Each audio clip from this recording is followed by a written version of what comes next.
વડોદરા જિલ્લાના પાદરા તાલુકામાં એક અચંબિત કરી દે તેવી ઘટના સામે આવી છે।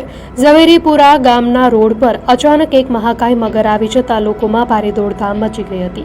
સદનસીબે સમયસર રેસ્ક્યુ ટીમે પહોંચીને તેને સલામત રીતે પકડી લીધો હતો।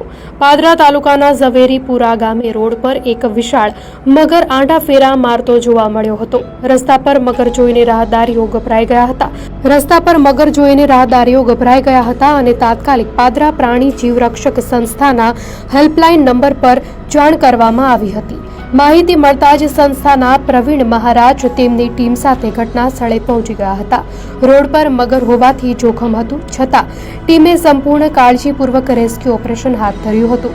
કેટલાક મિનિટોના રેસ્ક્યુ ઓપરેશન બાદ ટીમે મગરને સલામત રીતે પકડી લીધો હતો। બાદમાં આ મહાકાય મગરને પાદરા વન વિભાગને સોંપવામાં આવ્યો હતો। સદભાગ્યે આ ઘટનામાં કોઈ જાનહાનિ થઈ નથી, પરંતુ મગરને રોડ પર જોવાનો ભય અને ઉત્સુકતા બંને લોકોમાં જોવા મળી હતી।